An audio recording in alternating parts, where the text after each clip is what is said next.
Welcome to SVGTV's news for Monday, January 6, 2025. I'm Shiska Campbell with the details. Budget Director Ken Morris said this year's budget is expected to surpass $1.8 billion, marking the largest budget to be presented before the House of Assembly in the nation's history. Morris made the announcement during an interview on NBC Radio, highlighting the significance of the upcoming financial plan. The budget is going to be bigger in all aspects. Revenues are going to be bigger, and expenditure is going to be bigger for both the recurrent and the capital expenditure. So the budget for last year would have been $1.6 billion, and this year's budget now is going to go up in the area of 1.8 and above. So there's going to be a fairly strong increase in the total expenditure. Economic affairs still remains number one. Our health spending picking up the number 2 spot behind our economic affairs. This lodges the environmental spending. So then after health, you have housing, which becomes very significant in the aftermath of burial. And then environmental and climate change issues, they are now down. The presentation of the 2024 budget estimates will now take place on Thursday, January 9th, 2024, 6 days later than originally scheduled. Opposition leader Dr. Godwin Friday acknowledged that there have been some challenges regarding the budget process, which he says will be addressed and voiced in Parliament. However, he assured that the opposition is fully prepared to engage in the debate exercise after the official budget presentation on Monday, January 13th. Always, ready and prepared for the budget process because it's the most important session of Parliament for the year. And we have the estimates being presented where essentially the government outlines in a massive document, line by line, what the spendings will be and then the revenue that they intend to collect and so forth. And we have our problems with the way in which it's prepared and so on. You'll hear our discussions of that. But yes, that process will start next Thursday on the 9th, and then the following Monday on the 13th, the 2025 budget will be presented by the Minister of Finance. And of course, the following day, on Tuesday morning, I begin my presentation as the leader of the opposition at 9 o'clock. And I invite you to listen very closely. Dr. Friday further emphasized that his party members will be closely examining and analyzing the budget with a particular focus on accountability, which he noted remains a significant issue. This is going to be a very, very contested budget in the sense that we are going to hold the government accountable for everything that is presented there. We are going to be where there are things that you think are okay. Of course, we have policy has always been you look out for the interests of the country first. But of course, we look as to what was happening over the course of the past year and several years. Last budget that the government, a lot of ministers did not debate, and the Prime Minister himself did not debate the budget. That just shows the level of lack of seriousness, if you like, in the way that they presented it. The opposition leader also urged all citizens to take a keen interest in the upcoming budget presentation and subsequent debates, stressing that the budget will play a pivotal role in shaping the nation's future, particularly in light of the upcoming elections. This year is an election year. I expect that everybody will be up for it, but certainly we're doing our work in the opposition. Our government, our ministers, our members, will be prepared to address the areas of concern that they're responsible for. And for myself, I have 4 hours to respond to the budget presented by the Minister of Finance. And I will be ready, and you will listen, and you will hear that we speak about things that are concerning the people of this country. It is worth noting that last year's budget, which was presented on January 8th, was valued at $1.6 billion. This year, the budget is expected to exceed $1.8 billion, making it the largest budget ever presented in the country's history. Political analyst Jomo Thomas says he is not surprised by the large budget expected to be presented this year, noting that it is an election year. In an interview with SVG-TV News, Thomas discussed several key issues, noting the ongoing trend of increasing budgets in election years. However, he emphasized that while the size of the budget is significant, what truly matters is the focus on people-centered programs. Probably can expect a very big budget because it's the election year. But I think part of the thing, we also probably going to expect A lot of talk about, well, we start this and we start that, that you have to allow us to finish. It's for the people to decide what do they want to do that. I mean, but I would like to see people-centered programs. I would like to see programs that would actually touch and concern the real lives of people. When I'm talking about in a real way, I'm not talking about something that a giveaway. Farmers stress that beyond the financial figures, the government should prioritize initiatives that directly benefit the population. Supervisor of Elections Dora James has announced that the electoral office will resume voter registration for eligible individuals ahead of the upcoming general elections, which are scheduled to be held later this year. James confirmed that the registration process, which has been ongoing since the last general election, will continue as the office prepares for the announcement of the election date. In an interview with SVG-TV News, James revealed that all registration offices will be open by next Monday, January 13th, 2025, to facilitate new registrants. Plan is for us to get back in the community. Get out in the communities, remind people that they have ID cards, they need to have their ID cards, they need to register, and also to just have a check on certain things that we must check on in the communities. We have polling stations, we have persons who work with us, and so on. All those checks would be done. But the main thing is for us to get people on the voters list once they're eligible. They get registered, because at the last moment there are some persons who like to rush, procrastinate until the last moment, and they believe that at that time we must get the ID card. They'll get the ID card in a day because they just come in and so on. But we get out there to invite them to register and register early. James reminded the public to make note of the specific days their local registration offices will be open in their respective constituencies. Registration on Mondays and Wednesdays, every Monday and Wednesdays, 3:30 to 5:30. In few communities, few constituencies we begin at 4, because you have the officers would get there a little bit later for some reason or the other. So those are established constituencies where we begin at 4 and we go to 5:30, but 5:30 is the cutoff. If you're on the line, we try to assist you, but that would be considering the lighting, especially at this Christmas time and going into January. It gets dark early, so sometimes you have to send you back because it is a little dark and your photo might be a little dark.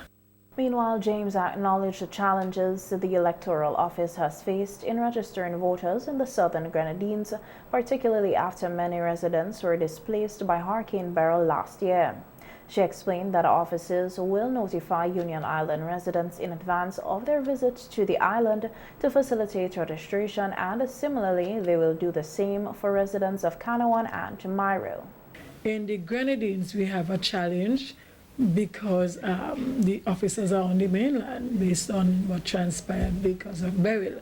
But we go down to the constituencies and we do registration. In southern Grenadines, we now do it at the school, at this Union Island Secondary School, and the officers will go there. We will see when they're getting down there.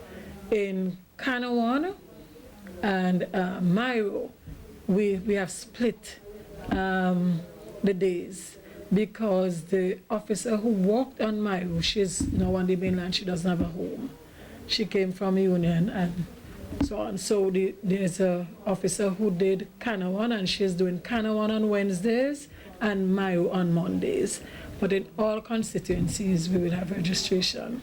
She further explained that new registrants will need to decide where they want to vote, as they must have lived in the same location for 6 consecutive months before being eligible to vote there. She noted that some Union Island residents may face difficulty meeting this requirement due to displacement, as many have been residing on the mainland.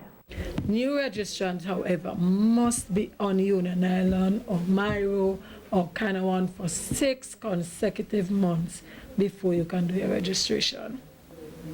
So if they came to the mainland and then they go back, they hear that we are coming down, and they want registration. It can't work like that, especially if you're new. If you're re-registering, that's a different case. If you're new, you have to go and you want to register on the island, you must be there 6 months straight. And it doesn't make any sense you lie, because if you lie on your registration, there is a penalty. If you're on the mainland and you do 6 months, you can register in that constituency. When you go back to Union Island or to Mairo or to Canawan, wherever, and you have 6 months and you wish to do your transfer, then you can transfer back to the original constituency. The Center for Enterprise Development, Inc., the CED, today announced the launch of its Technical Assistance for Men's Employment and Entrepreneurship Development teamed program, a men's empowerment initiative aimed at equipping participants with the skills and resources necessary to sustainable employment and entrepreneurial success. Funded by the Church of Jesus Christ of Latter-day Saints, the 6 months program seeks to address the challenges men face in today's competitive job market and business environment by offering tailored support and practical solutions. The primary goal of the team is to empower men by providing them with tools they need to succeed professionally. The program will focus on enhancing employability, fostering entrepreneurships, and bridging skills gaps in targeted industries, ensuring that participants are job-ready and competitive. The key objectives of the Men's Empowerment Project are enhancing employability by equipping men with industry-relevant technical and soft skills to secure stable, well-paying jobs.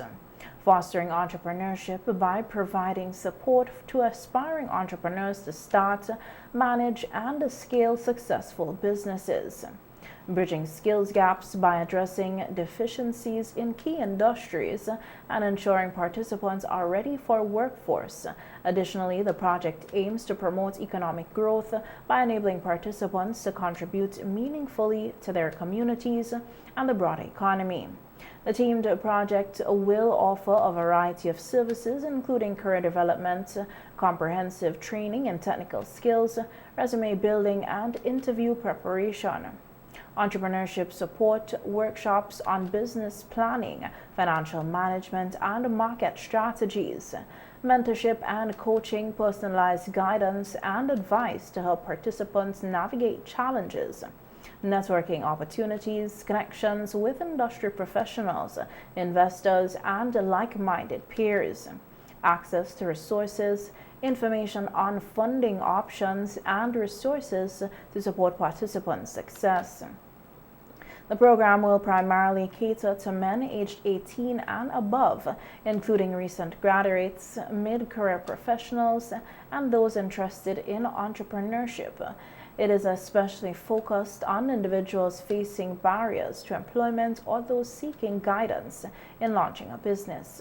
The CED General Manager, Ronette Lewis, expressed high expectations for the teamed project, noting that they anticipate positive outcomes, including increased employability, job placements in key sectors, and the development of successful small, medium-sized entrepreneurs. She further added that the initiative will help to create a skilled workforce ready to meet industry demands and enhance economic self-resilience and community development. According to Lewis, it represents a strategic investment in human capital, addressing both individual and systemic challenges in employment and entrepreneurship. Lewis also encouraged men who own and operate micro, small, and medium-sized entrepreneurs to apply for the teamed program, which will select 40 participants. In other news now, it has now been 8 months since the Eastern Caribbean Court of Appeal heard the case regarding the COVID vaccine mandate, yet the judgment is still pending. Many of the public servants involved in the case are teachers who were dismissed from their positions due to their refusal to comply with the vaccine mandate. Oswald Robinson, president of the SVG Teachers Union, has raised concerns about the delay, questioning the competency of the judges. He noted that the prolonged decision-making process is unacceptable. We're still calling on the court to ensure that their judges are competent, they are qualified, and ready to give the judgment. And so the question is, are the judges competent on the Eastern Caribbean Court of Appeal? Are they qualified? Can they really write a judgment that is producing justice for the teachers of the nation who have been deemed as resigned by the government and the other workers in the country? Those are question marks, because this matter is taking extremely too long to be resolved.